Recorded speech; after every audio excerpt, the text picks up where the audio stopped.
And you're live. Good morning, good afternoon, and good evening, everybody, and welcome to the first Vonage Knowledge Quest. This is the first one of all of the series. So because it's the first, I will do like a bit of explaining of what it is, and what it is and what it isn't. The important thing to note is when I say what it isn't, it's not like a oh, Chris is in the chat. Morning, Chris.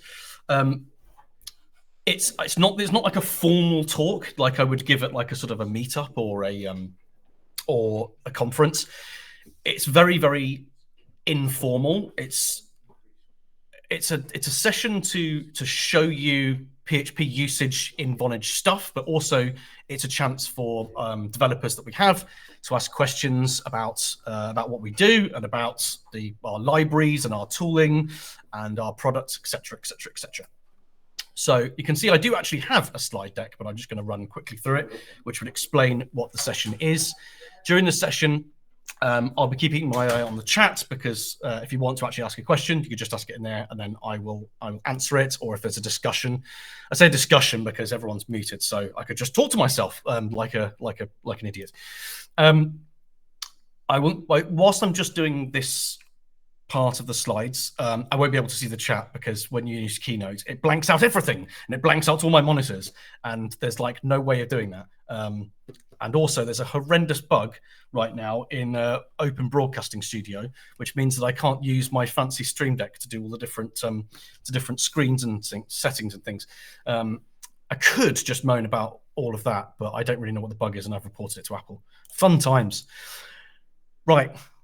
So, introducing myself. So, hello, everybody. I am James Seconde, or Jim. So, here is my stuff. If you want to ask a question about what I do or what we do at Vonage, I will talk about what we actually do at Vonage in a minute. For those who don't know, because I'm going to have to assume that not everyone knows exactly what we do, or because we've got quite a big product range as well. These days, I'm more active on Mastodon, I think, because on the PHP Mastodon, which is run by Ben Ramsey of UUID library fame, in case you've ever had to use a GUID for anything that you've worked on, and you get, when you write on Mastodon, you get far more engagement. I won't go to why I get hardly any engagement on X, but that's a discussion that's not for this.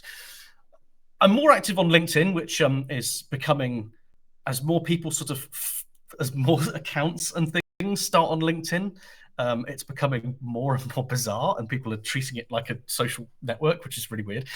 And if you go to my GitHub, you'll see my contributions. Most of my GitHub work is on the open source PHP library.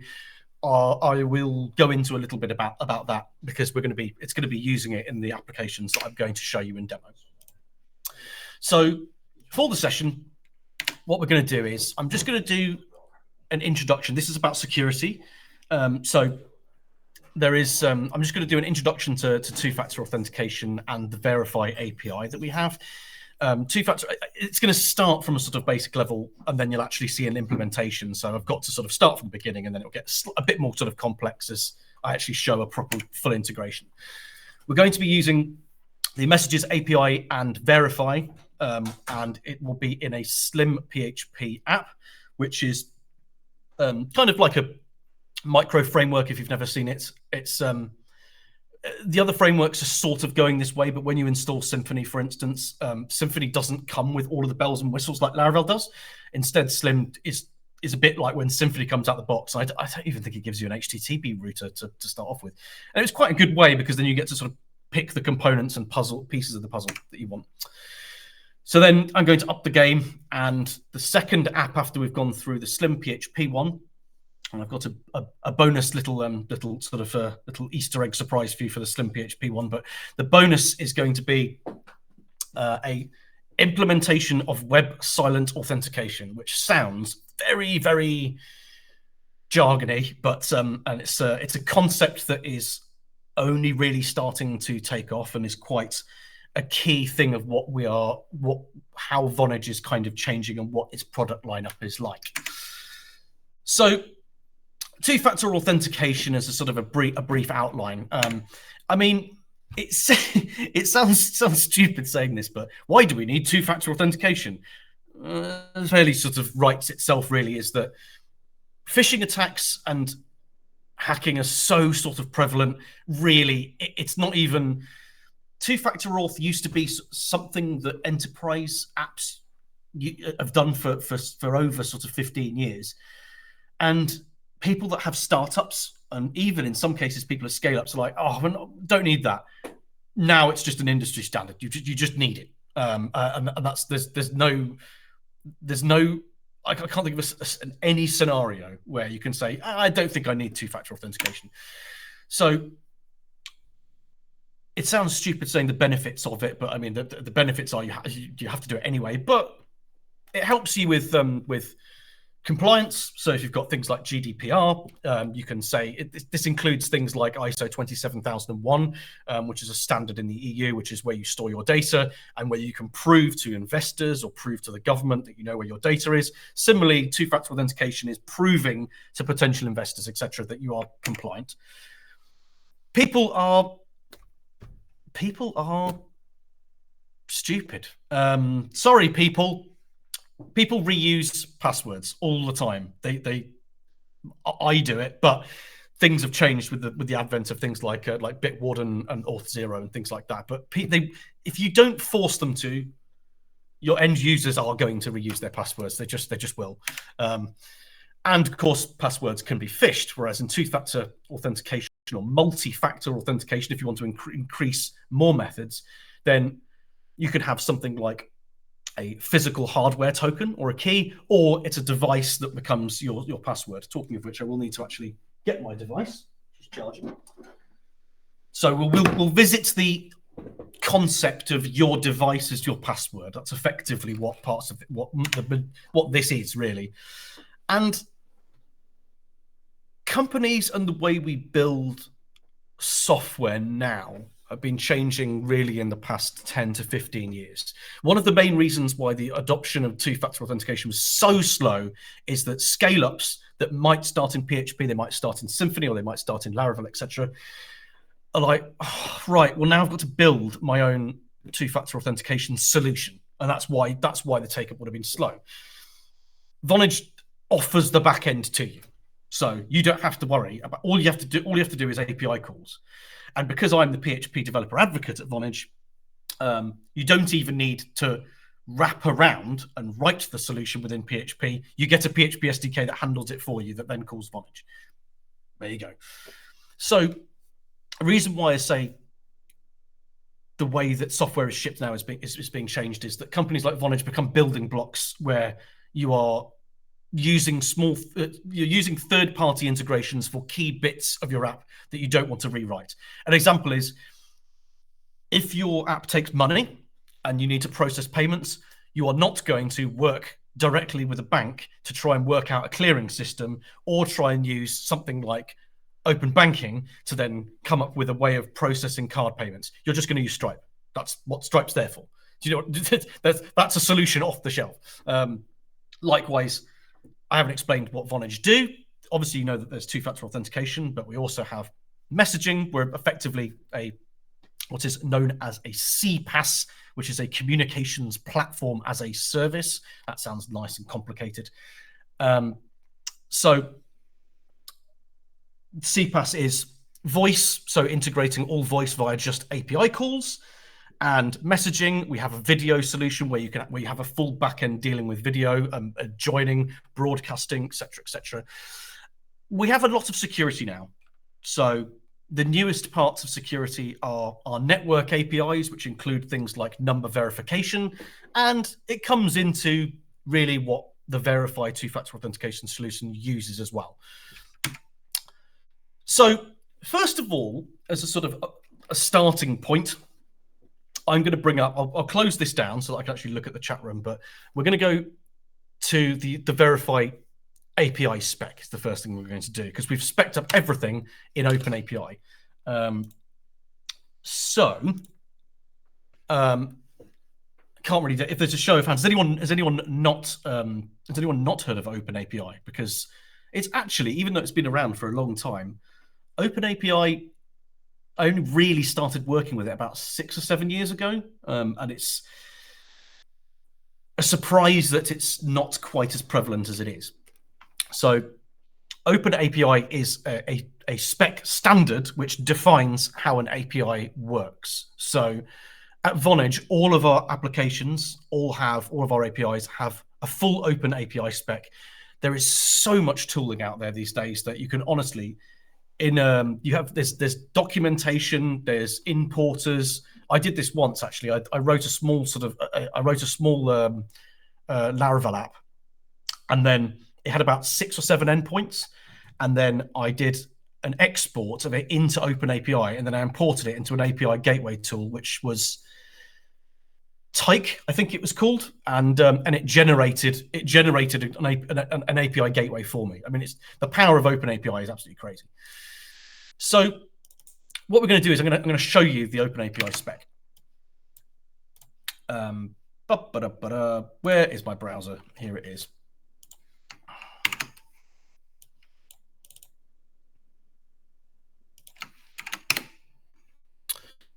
So this is the Verify API, which handles two-factor authentication via a workflow of your choice. And I'll get onto what workflows are now.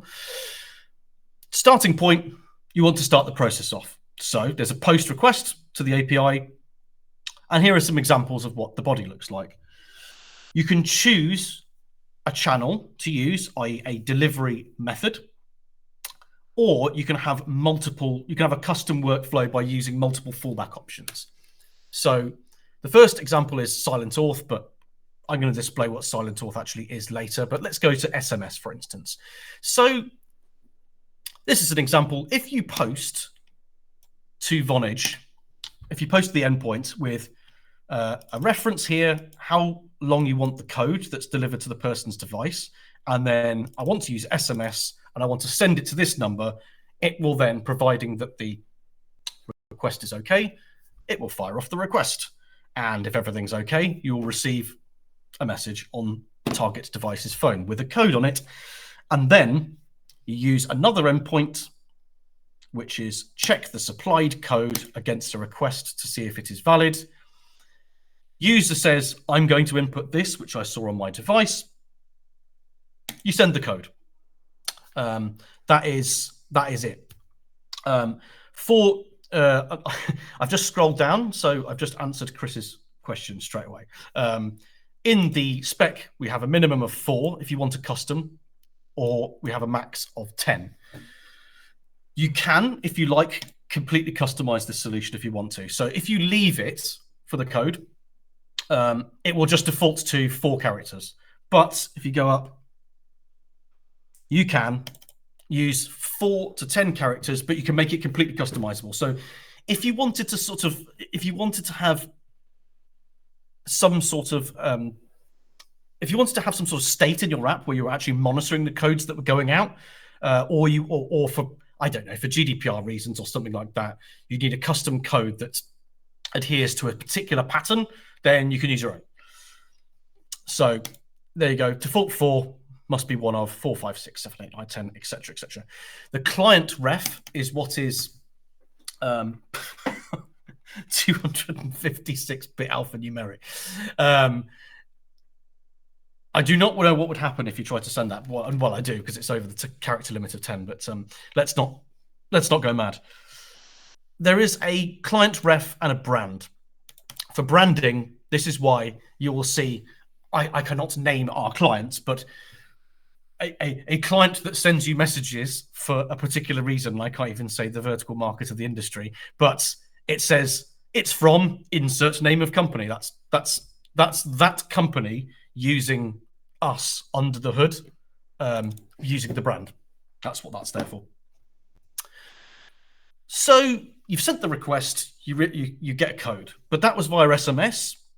If you want to, you can change the channels and you can use WhatsApp if you have a WhatsApp business account, which is becoming very popular these days. It is admittedly a bit of a pain to set up with WhatsApp, but that's not really up to us. That's up to Meta. But once you've registered, you can use WhatsApp, and it is probably one of the more popular deliveries. And you can do it via voice by doing text to voice. So you send it, there's the workflow, and it'll read out the code. So for instance, voice is much better if you've got things like accessibility, or your accessibility on your own app is terrible. Why is your accessibility terrible on your app? Fix it. So you could have voice instead. And you've got email as a channel here as well. So that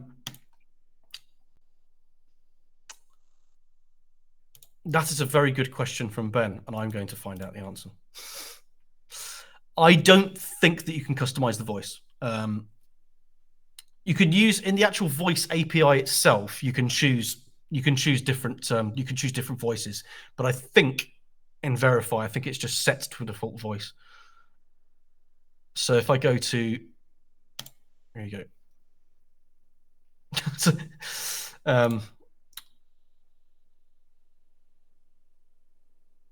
Technical details, authentication, workflows, verification shown on voice is a great backup. Doesn't actually say. I think it's just a default voice. I'm going to have to write that down as a good question though to see if you can customize it, because I reckon it will I reckon that the voice will change to the locale. So if you're sending to a Spanish number, it's not going to deliver it in English. But that's something I need to check. So this is the API, right? How can we see it in practice? That's the next part. So I'm going to show you this app, which is in Slim.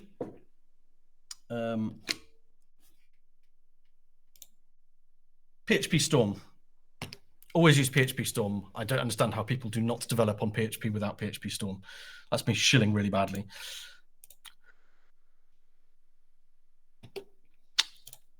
This is, you'll notice it's called Vonage PHP Serverless. And so I will explain what that means, because I've got a little fun thing for you to see. But Slim is, at its very essence, I chose Slim for this because it's so easy to get an app up and running. I'm very much an advocate for use the best tool for the job. So if I'm going to do something simple, especially if I'm going to do, for instance, a Lambda on Google Cloud Runtime, or I'm going to do a Lambda on AWS, I will write it in Slim. There's no point in trying to wrap it in Laravel. And Symfony could do it with Flex, with just the simple one. What's Aptana? I've not even heard of that. I'm going to have to look that up now. An open source web. This feels very Eclipsey. An open source web development IDE. Oh, it's no longer maintained. That's an interesting nugget for the day. Thanks, John. So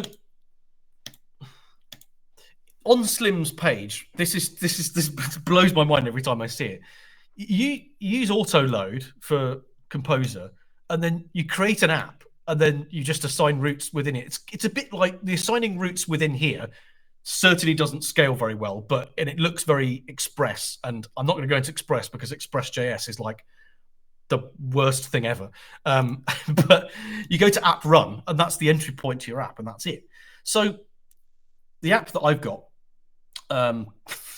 so I'm not going to use my session in PHP to laugh at Node, but I just, there's a reason why Ruby and Python and PHP are good at backend and Node isn't. So shots fired. So all we need is an entry point to our Slim app. So if I go to index, I'm going to go into presenter mode so you can see it. This is going to demo messages. I know that I said that it's mostly about security, but it's going to demo the Verify API in action as well.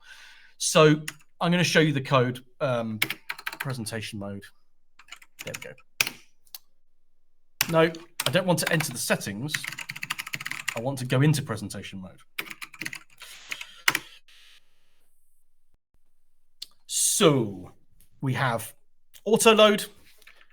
I've imported .env because I want to use environment variables. These will be things like your Vonage key and secrets when you sign up. And I will show you where you do that when we get onto the next app. I put Ignition in there because I was trying to debug it. If you've not heard of Ignition, it's by Spartsy, and it makes a fancy error page, which is really, really good for debugging. Create a new container. I fetch the API application ID and private key. Both of these come from the Vonage dashboard. I will show you that in the next app. You set up I'm using a container, so this is PSR2 standard. So I'm creating a service container that when you get the client, it then boots up a Vonage client for you that has the key and the secret. So then you just make calls because you've already set up the auth for it.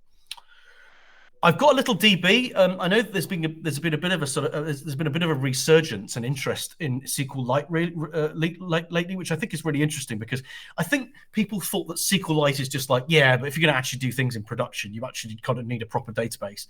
And I just think not just for testing, but for smaller sort of demo apps, and especially for storing state in lambdas, SQLite is really, really good. So the reason why we have a database is because when you send messages or send out a request via the Vonage SDK, you can also receive incoming ones. So I've done a neat little thing where you have an incoming webhook when someone replies to your text message, and it will store the result. I'm using Twig because I love Twig. And here are the routes. So I've got some SMSs that send, and I've got some routes for verify. And you can see there's verify, which is just a landing page. There's send, which starts the verify process off. And then there's code, which logs the code that's been sent to the user by the device. And then we have this mysterious thing on line 61, which it says VCR health check, otherwise will not deploy. And there's a route called _/health. What's that, Jim? I'm going to show you now. There's a shout out for Pinkery, which I know has only recently been released by Nuno Maduro. He's a very busy man. I don't know how he has the time to release the amount of stuff he does. Pinkery's the social media thing, isn't it? Where you have it's like a sort of a mini bio. I think that's what it is. It's very, very popular. Lots of people have taken up a free account on that. So if I was going to, there we go. If I was going to launch this, I could use the PHP built-in server. But to do something fancy, instead, I am going to deploy it to Vonage Cloud Runtime. There we go. I just buzzworded you. We have a serverless system called Cloud Runtime. So I'm going to deploy it. We've got things like, I'm going to show you the dist, because I can't show you the config, because then I would have to, I don't know, I'd lose my job or take you to court or something like that. This is a config YAML, and this is the distributable file. But as you can see, you've got a region, you've got an entry point, you've got a runtime, and a name for it. That's where your application ID would come from the Vonage dashboard. You've got an environment variable, which is configured up in the cloud. And then if you want to enter debug mode, it will actually run the PHP server. But when you run it in production, it will run it on Apache. So if I press this button and go VCR deploy, then potentially magic will happen. And it's live demos, and live demos always go okay, so nothing will go wrong. Promise.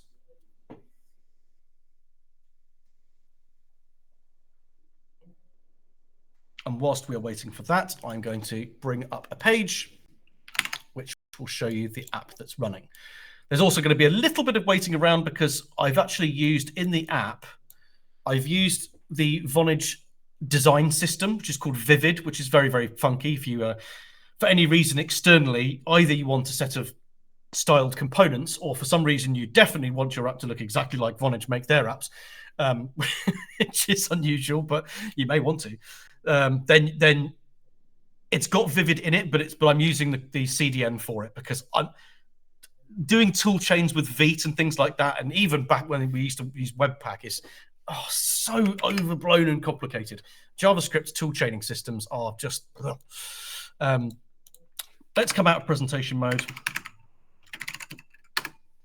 And I have just copied the URL that was given back to me. Here it is. Look at that. That is a URL that has been deployed via, I think, Kubernetes in the cloud via Vonage itself. Welcome to the demo. Click the button. Here is some stuff. So if I wanted to send a text message, here's the SMS. I'm going to send it to my number, but don't read it. Send it. Success. Boom. There it is. Fun, fun, fun. So Verify, I'm just going to show you the demo. I'm going to show you the demo of Verify, and then I'm going to show you the code of how it does it in the SDK. So I'm going to start a new verification. I'm going to put my phone number in. Don't take it down, otherwise I'll have to kill you. I'm only joking. I'm going to choose SMS for this. Send it. One-time password gets sent. Vonage serverless code is just there. Vonage serverless code with the brand, which I've put in there. And it is 2340, valid for 5 minutes. And trust me, it's not a demo where I've just had a screen that says verification completed successfully. It has actually validated that. I suppose I could just do it now. I could get it wrong. Word up, Jim. No, that's not what I'm trying to do. That's the SMS demo. There we go. SMS. Send it. Don't care about the code.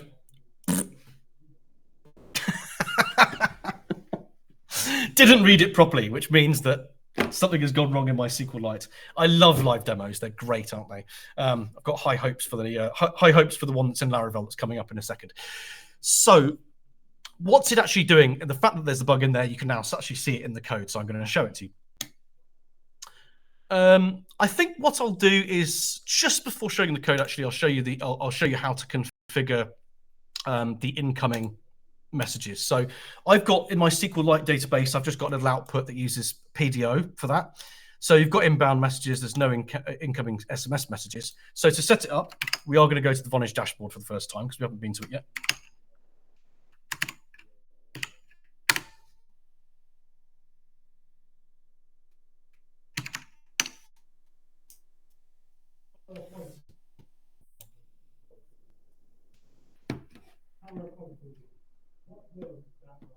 This is exciting. 138447. Here is my dashboard. Don't look at my key and secret. Let's get rid of those. So in my applications here, you'll see that I've got Vonage PHP serverless. This is an application with a set of keys that's set up in config. So if I go to edit it,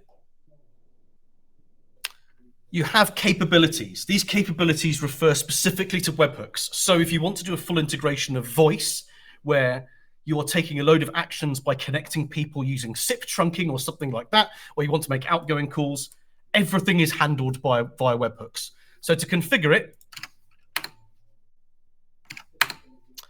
I have an incoming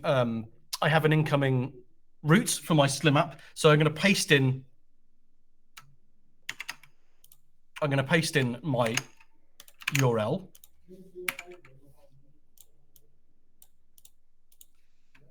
I'm going to have to look at what it is because I can't remember. SMS incoming controller. There we go.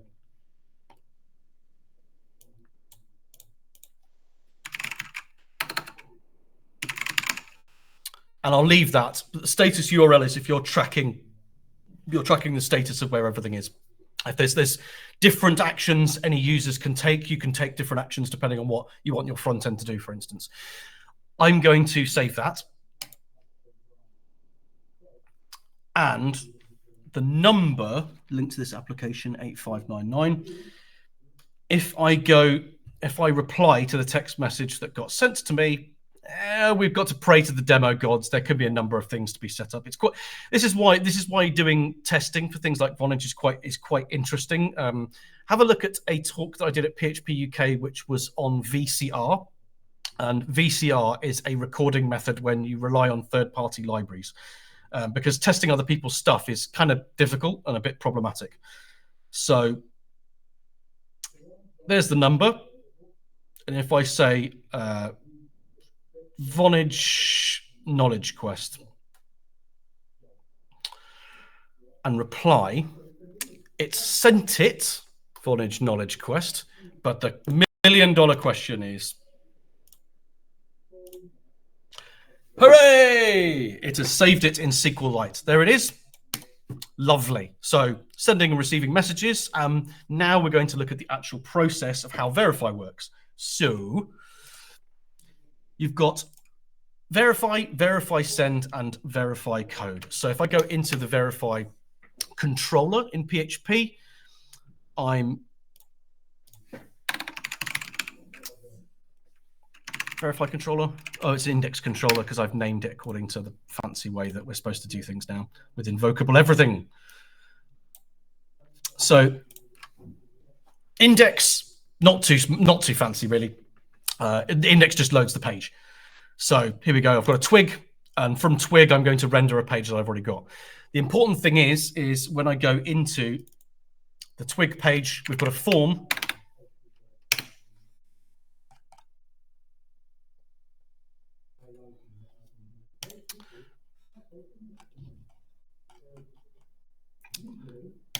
This is the landing page. We've got a form that takes the phone number, takes whether you're using SMS or phone as your delivery method, and then it sends. As you can see, this is a slim thing, but there's a helper method called URL_for, and I have a route called verify send. Verify send, not surprisingly, goes to the send controller. Here is the send controller. I am going to. This is a load of. This is a load of logic that dictates whether I'm going to add SMS or whether I'm going to add voice. But what it's doing is you create an SMS request. This is in the SDK. If you want to know more about the SDK in developer drop-ins, I can demo more about how the SDK works. Unlike others, who I shall not name, at Vonage, each specialist in each language is responsible for the SDK that they are the language specialist in. So I write the PHP SDK, so it is written in a PHP way. So that means good news. If you find a bug, I have to fix it. So I created an SMS request by taking the number, and I'm adding the brand of Vonage serverless, which you saw in the text message. And then I'm actually adding a voice workflow if you've ticked both. But if you haven't, it'll just deliver an SMS. And to actually start the verification in the back end, it really is, you get the client, which is the overarching Vonage SDK client. There is a method called verify2, which takes you into the verify client. And then you start verification, pass it the request, and it starts it up for you and returns, as you can see on line 43. I haven't gone into presentation mode, but I can kind of see it, but moan at me if you can't see it. There's a request ID that comes back. And now I'm going to render the code page out. So I go to code. It goes to, hold on, send controller, it goes to render. It's rendering the verify page again, but this time, as you can see, it sets page to sent so that the template in Twig knows that I'm not going to render out the form, I'm going to render out the code. If I render out the code, it goes to a different route, which comes to code controller. Here is code controller. I get the code that's been input, and then I have the request ID, which in this case, I've put it into a hidden field, so I can then put it out again. If you're using something like Laravel or Symfony, you could use a session to do that. And I do that in my Laravel app that I'll show you shortly. You check it, and the result is, well, I actually have directly output the result. So it's either completed or it's code failed. You'll get an HTTP 400, I think, if it fails, or something like that. You'll get a for something saying something's gone wrong. Therefore, I am not going to complete the two-factor authentication for you. So that is, two-factor has been around for quite a long time, and this is child's play. Let's make things really difficult. And now we're going to go into Laravel. And instead of using verify for two-factor authentication using SMS or voice, we are going to use silent authentication.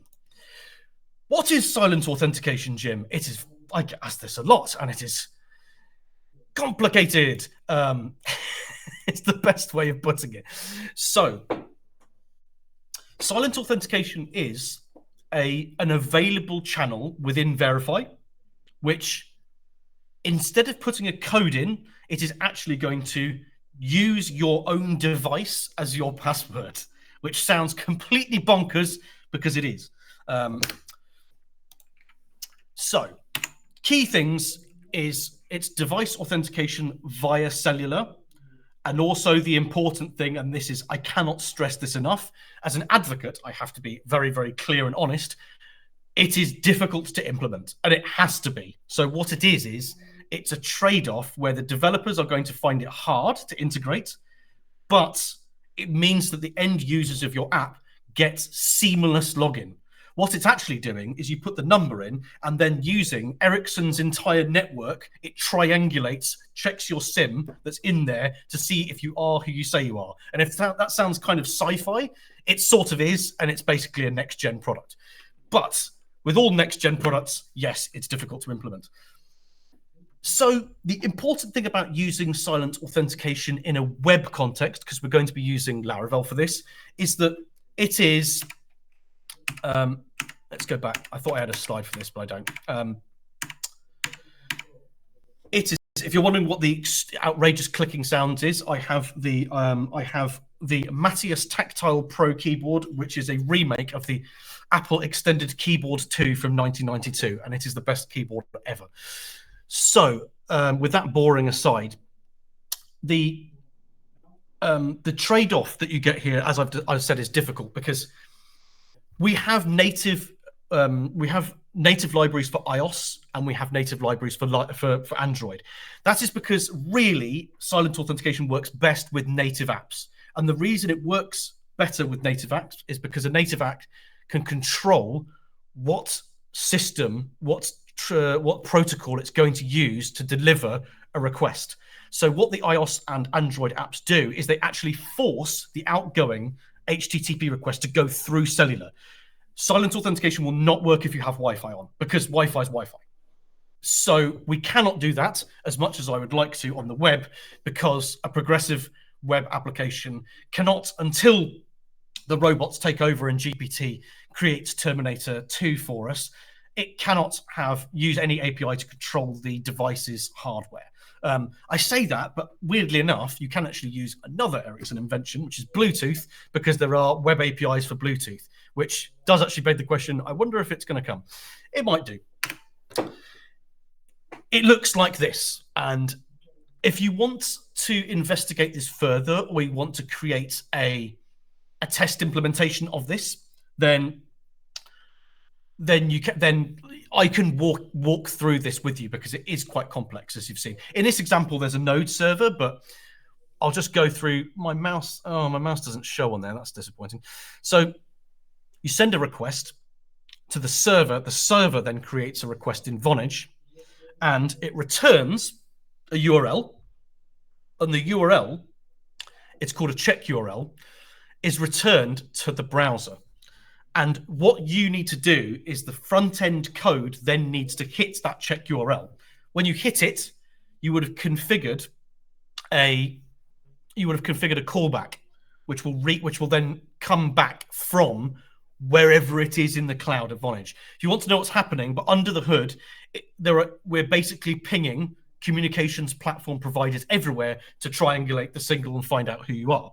So it returns it with a request ID and a code.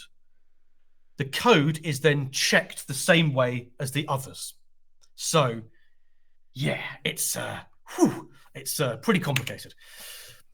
If you want to see it in action, I'm going to show you the code anyway, but there it is, if you want to take a screenshot of it. If you forget about it, or you want to see it again, or you want to see these slides, etc., we have a community group called Vonage Community, where all of our sample applications, demos, codes, and things like that go. You'll find it in there. Just type in Laravel. What does it look like? Oh, well, there's no. I've bamboozled everyone because there's no questions. Oh, good. So the first port of call here is that this is written with Laravel Sail.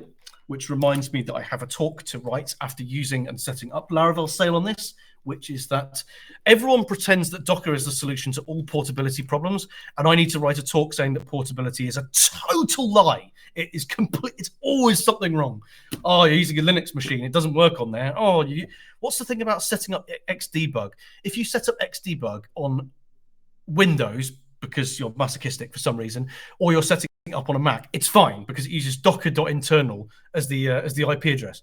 But if you're using a Linux machine on Ubuntu or Fedora or something like that, you can't. So you then have to like specify an IP, the internal Docker IP, and oh, it's really super messy. That's one of Jim's asides there. So I'm going to boot it up now. So vendor bin sail up and run it as a daemon.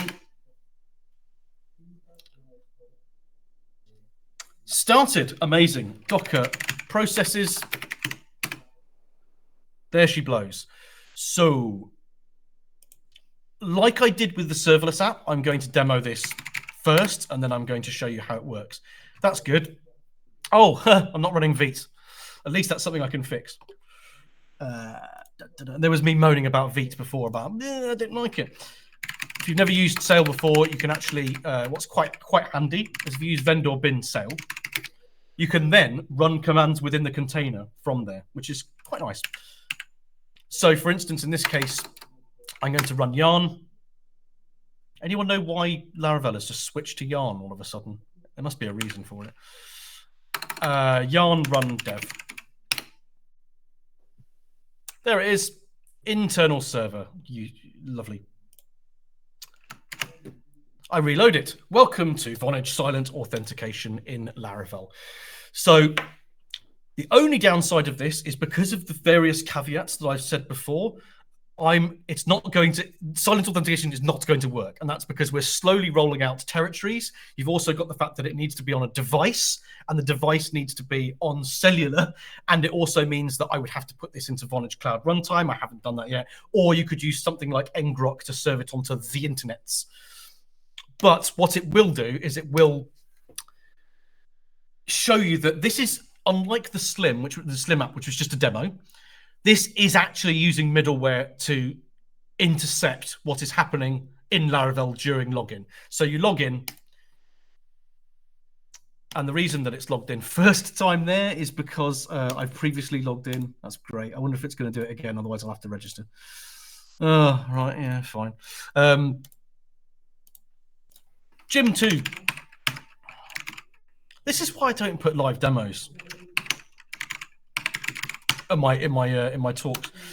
So the phone number when you're registering here, this is also using SQLite, is important because it's automatically going to take your phone number and try and complete the silent auth process.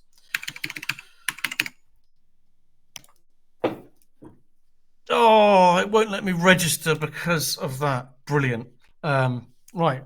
What I'm going to do is I'm going to go in and fudge it. You see, my validation is so good that even my own app doesn't work. Fantastic.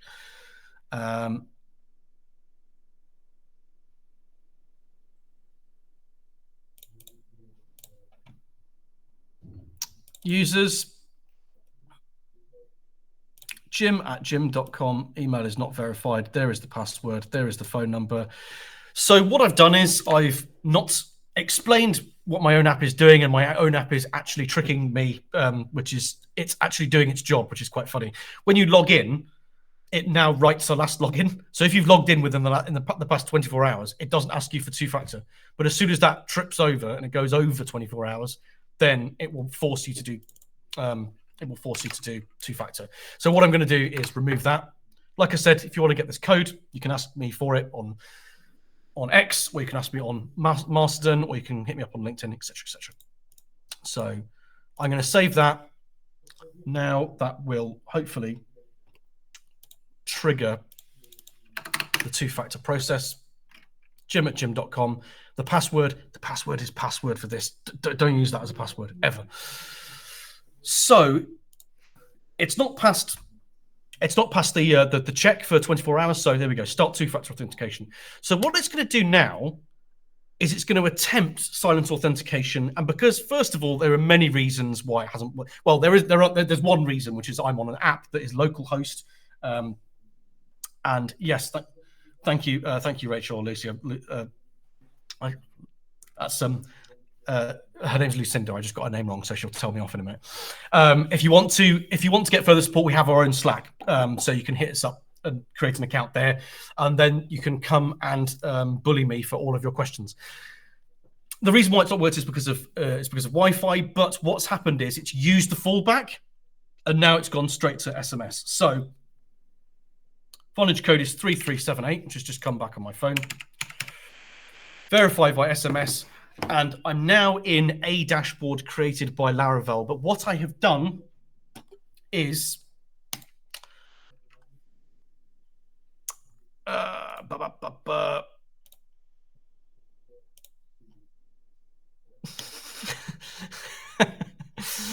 internal jokes that I can't talk about. Right.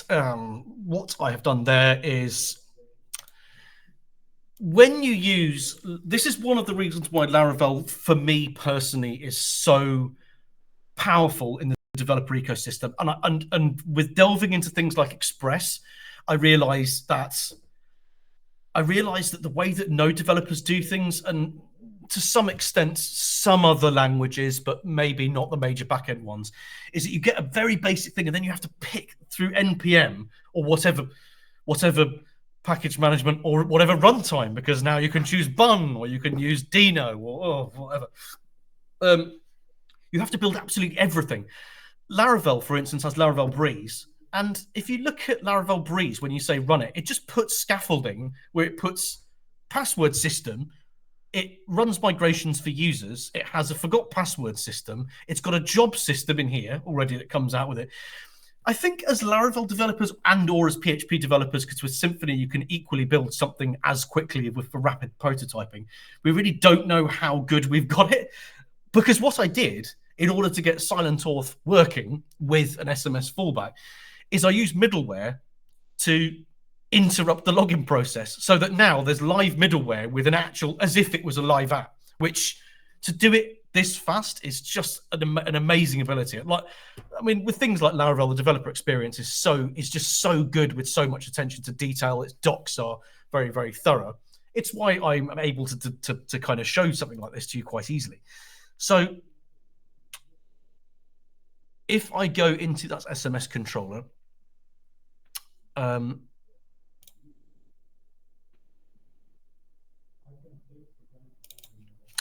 I've got to see if I can remember where I'm actually doing it, but I think it's in auth. So if I go to the auth roots, I'm now sort of trying to backtrack my getting used to the whole live streaming kind of setup. That I don't know how people on Twitch sort of do this sort of 3 times a week, where you constantly have to sort of be a radio host and be entertaining. It's a big kind of strain. I have a middleware called Vonage Silent Auth middleware.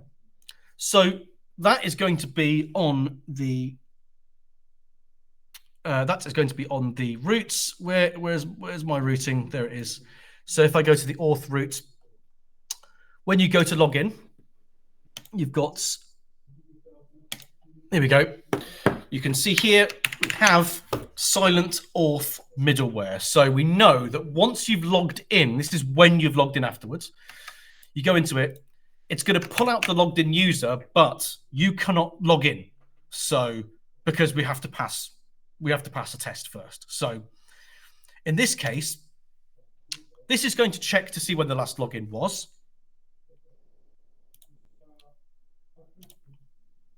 And if it is on line 38 is the most important, you can see that it logs you out. If it says, okay, I know you're the user, and then it puts your email and your phone number into the session, because that's not a security risk to do that. It knows that you're trying to log in and that's who you try to log in as, but I'm going to take away your authentication because I need you to complete the Silent Auth flow.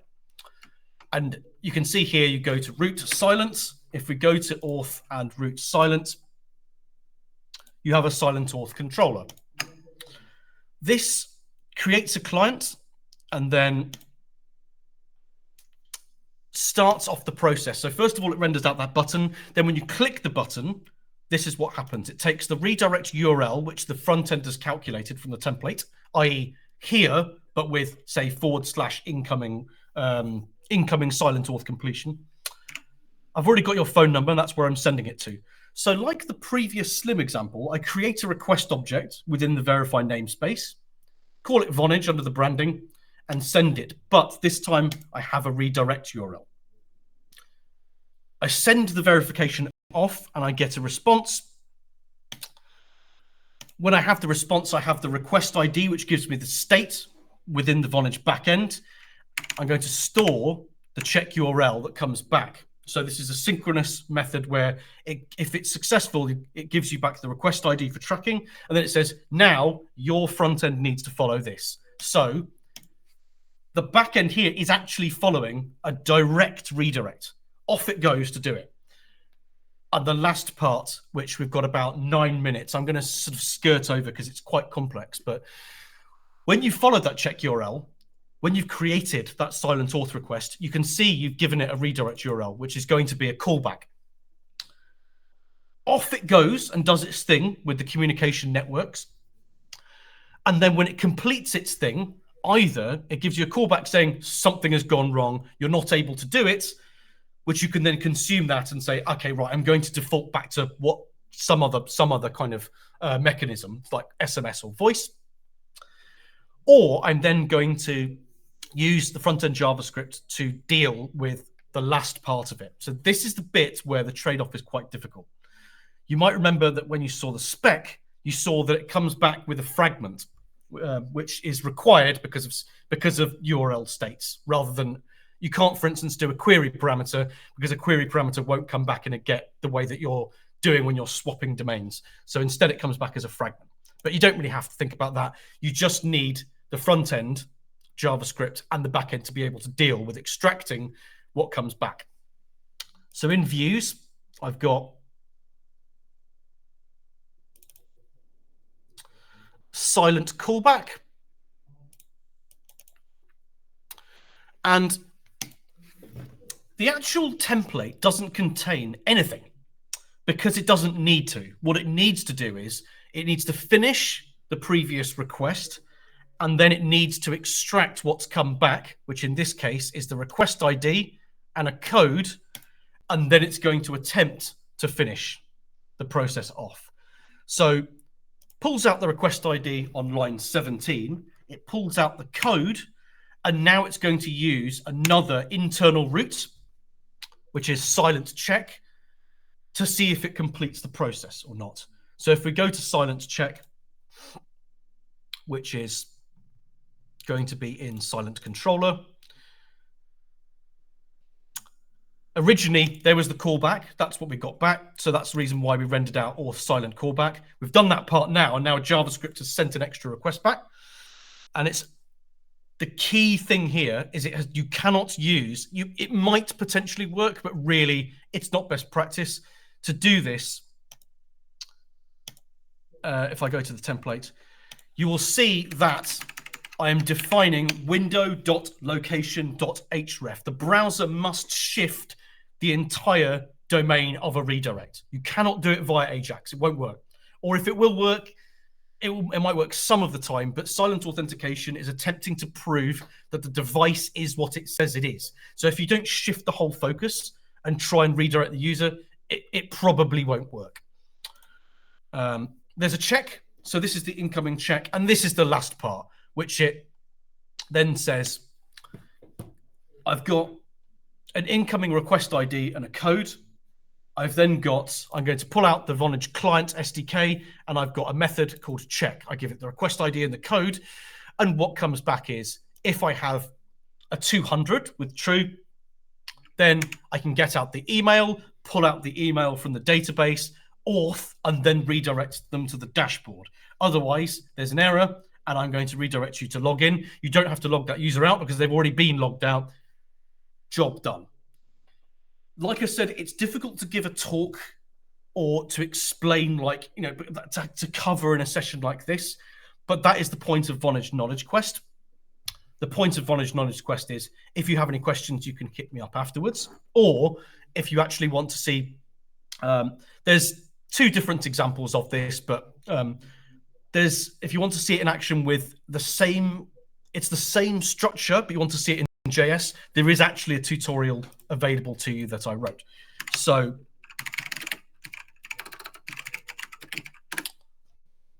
I actually have this is so Developer Advocate. I have a shortcut key that takes me to the docs because I go to the docs so much. Verify API, build your solution, guides, code server, tutorials. So here is a tutorial getting started with silent authentication for the web, and this is a step-by-step guide using Node with using npm, using Node, and using using the Node SDK, which my colleague Chuck knows all about. So if you want to use that, you can then go and bug Chuck or go to his sessions when he joins Knowledge Quest. And I'm not quite sure, Lucinda might know when that is. I haven't looked at the sort of thing, but keep an eye out for these because these sessions are going to be quite regular. It's important if you do have questions with this to note that the next session I'm doing is a drop-in session. There'll be maybe no questions. If you want to just chat PHP, then I can. It's a bit more loosely adapted for developers to engage with us a bit more, to see what you're building. If you want to talk about what you're building or how I approach things, that's a good point. I forgot that people that did attend today also get one of these. This is if you don't. I'm sure that most PHP developers will, but some probably might not do. This is an official elephant. As you can see, there's lots of others. There's PHP Tech from Chicago. There's Zend. I've got a woolly mammoth one from PHP North, which is in Canada. There's the really cool one that PHP Storm created with the cyberpunk hair. And this one, there is actually a website called elephant.me, and you can look at your collection. You can swap with people. This one is called Alex because Alex is my son, and he stole the prototype off me and wouldn't give it back. So, yes, there'll be further details if you hit us up about that. I'm not quite sure how Lucinda wants to do it, whether that's on the developer Slack. I mean, Chris has attended it, so he's just going to send me a message and bug. Thanks, John. Yeah, it's Silent Auth is by no means, it's a difficult one. It's by no means a perfect. It's by no means a perfect way of actually doing it because nothing's actually perfect. SMS is so common in two-factor authentication, for instance, and you might have seen, or it might have passed you by, I'm not sure because it's only about 2 weeks ago, but somebody created an entire video. We already knew that SMS is possible to have phishing attempts put on it. So it's not 100% secure, but everything is kind of trade-offs. So what it's good is to have it to think of it as a tool in your arsenal of security. And multi-layered stuff makes things difficult for hackers. And really, when it comes to multi-auth security in your apps, all you want to do is make it not worth hackers' time. Hackers could actually just take your app apart if they really, really wanted to and target it. But if you make it not worth their time, it's going to be harder to break multi-auth for something like using a hardware token or by using silent authentication than it is than, say, going straight for a enterprise deployed WordPress app. And I'm not going to go into WordPress drama today because I'm definitely not interested because I'm not a WordPress developer. But that's going to be an easier target. So you'd go for that. You wouldn't want to waste your time trying to sort of break apart someone's fairly rigid system. The last thing to note really is talking about tools in your arsenal. Vonage are really putting their foot forwards in trying to pioneer this, that it's really next generation APIs when it comes to either security or controlling networks, which is why they're called network APIs. So if you want to know a bit more about other offerings, we have a section called network APIs. There are 2 released at the moment. One of them is number verification and one is SIM swap. If you really want your mind blown, you can use the SIM swap API. Have a look at the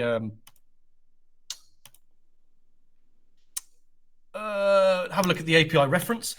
The SIM swap API using as auth, it uses a auth mechanism called the Camara standard of OAuth or OAuth-like. You send it a number, say you've got a site, you need extra security, and on your site you want to verify who they are, it's important that you don't want hackers from an undesirable nation that are trying to sign up for accounts. You can use the SIM swap API to send a text message. I can't believe I have to tell people this is an actual real thing that we've released. It's from earlier this year. You send it, and it will tell you how long the SIM has been in this device. If it's less than a threshold, then you select. You know that the person that's using it is trying to gain access to your systems using a burner phone. If that sounds wacky, it's because it is.